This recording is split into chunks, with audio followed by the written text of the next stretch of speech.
Selamat datang ke channel aku, Bonnie Talk Channel. Maaf guys, sebab lama aku dah tak buat video.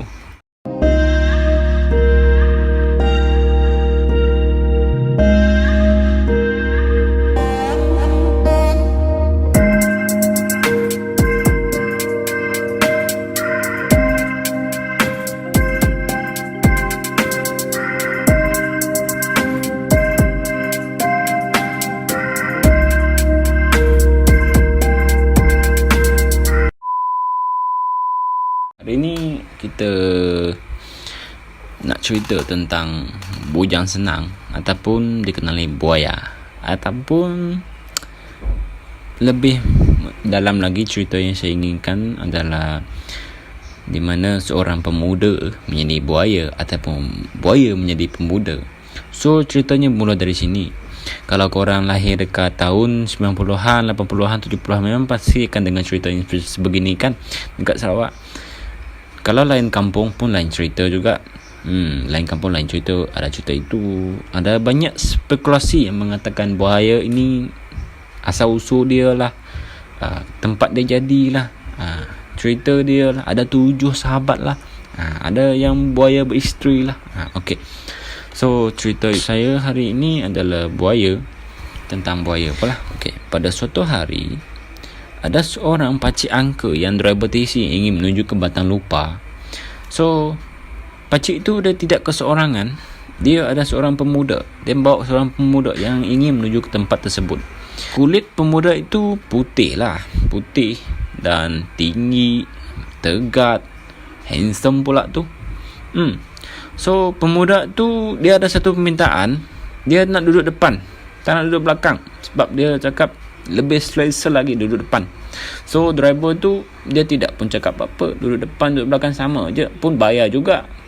So semasa dalam perjalanan mereka pun berbual lah tentang dari mana ke, buat apa ke, asal-asal mana ke. So dalam perjalanan mereka ada terlalu sebuah jambatan, di mana jambatan itu bawah dia ada sungai yang berwarna kuning, seperti Sungai Rajang di Sarawak.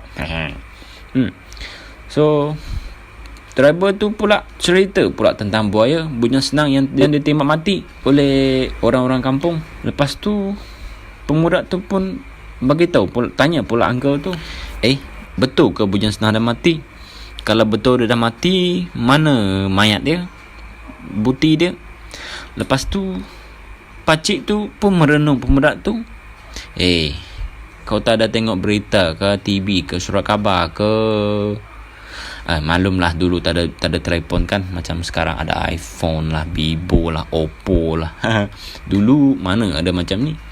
Mereka dulu menggunakan radio, surat khabar, TV. TV ada celuk hitam putih tu. Okey, kita kembali ke topik. Kau tak ada tengok berita ke yang bujang senang tu betul-betul dah mati? Lepas tu jawab pemuda tu, korang pasti ke tu bujang senang? Kalau dia betul-betul bujang senang, kat kulit belakang dia ada satu tanda yang menunjukkan betul-betul bujang senang. Jawab lagi pakcik tu, kau tak percaya itu hal kau lah. Yang saya betul-betul depan mata saya bujang senang tu dah mati. So pemuda tu pun tersenyum juga, tidak ada cakap apa-apa. Pakcik tu pun terdiam sampailah mereka ke setengah jalan. So pemuda tu memberitahu pakcik tu, pakcik, kita berhenti di sisi ni dulu. Berhenti di sisi dulu, tempat saya dah sampai. Pakcik tu pun tengok belakang, tengok depan, tengok sisi. Tengah-tengah jalan pakcik tu tanya, betul ke ni tempat kau? Jauh lagi tu, ada setengah jam lagi baru sampai ke tempat yang kau ingin tuju. Sebenarnya tempat yang mereka tuju tu adalah Kampung Batang Lupa. Cun tempat yang mereka berhenti tu adalah di Jalan Batang Lupa.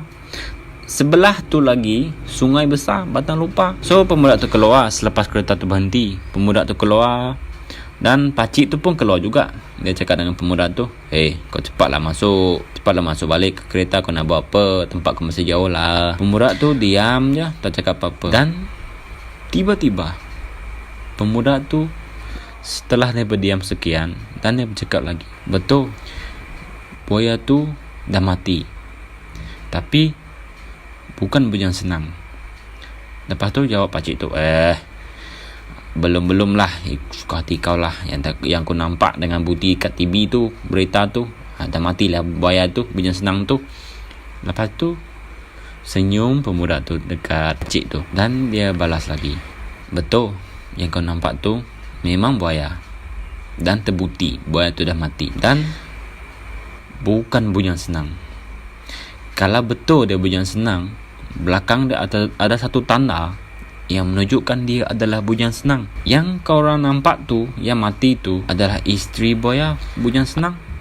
Lepas tu pakcik tu pun balas lagi, mengarutlah kau ni, mana haiwan pandai beristeri. Lepas tu pemuda tu senyum lagi tengok pakcik tu. Sebenarnya bujang senang belum mati dari dulu sampai ke sekarang. Dia masih hidup. Dia betul-betul masih hidup. Dan isteri dia yang sudah meninggal ditembak oleh orang-orang kampung semasa dia ingin mencari makan. Tapi dia tidak berniat untuk memakan manusia. Dia tidak berniat. Dan jawab pakcik tu lagi, mana kau tahu, banyak cerita buaya telah makan manusia. Lepas tu jawab pemuda tu lagi, buaya dia tidak akan sebarang makan manusia. Buaya tidak makan manusia sebarangan kalau tak ada kesalahan. Dan pemuda tu masih senyum tengok pakcik tu.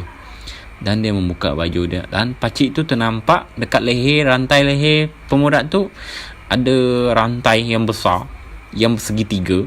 Buah rantai itu ada 3 batang, seolah-olah taring yang panjang, binatang buas yang sangat-sangat panjang. Tidaklah panjang sangat, ada setengah inci. Tapi mana ada orang pakai rantai macam ni? Pelik lah. Lepas tu pakcik terkejut, apa pula pemuda tu lain macam. Lepas tu pemuda tu buka baju habis. Lalu pemuda tu terus berlari ke sungai sambil dia membuka seluar. Lepas tu belakang pemuda tu berubah menjadi sisik sampai ke belakang dia keluar satu ekor yang sangat-sangat panjang. Panjangnya ekor tu mungkin ada sampai 3 meter ke 4 meter.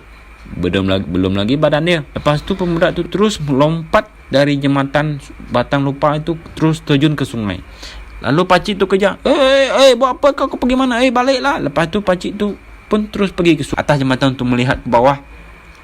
Alangkah terkejutnya dia ternampak seekor buaya yang sangat besar, seumpamakan 3 buah bas yang panjang pemanjang buaya itu. Dan badan dia sangat-sangat besar dan berkulit warna putih. Buaya itu sangat-sangat putih, dan belakang buaya itu ada sebuah buluh yang berwarna emas.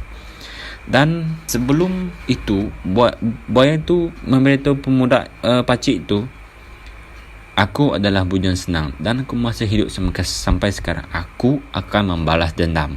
Siapa dan di manakah isteriku dibunuh? Lepas dia bercakap, buaya itu terus menyepak ekor dia ke sungai. Lepas tu air sungai itu terus tinggi sampai membasahi muka pakcik tu.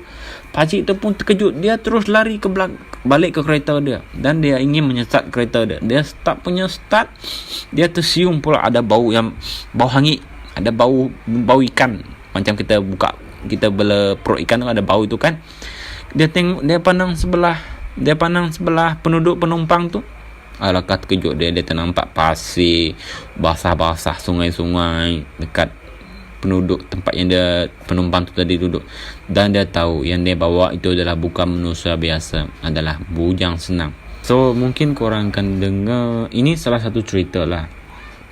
Mungkin korang akan dengar cerita pemuda naik teksi ataupun naik ekspres dan berhenti tengah-tengah laut, tengah-tengah sungai. Dia terus melompat ke sungai dan menjadi seekor buaya. Dan mungkin pula korang akan terdengar dia naik bas, dia terjun ke sungai melalui jembatan, dia terus menjadi buaya.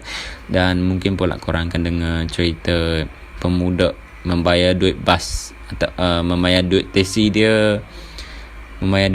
dia menggunakan duit. Lepas pemuda tu hilang, duit tu bertukar menjadi bunga.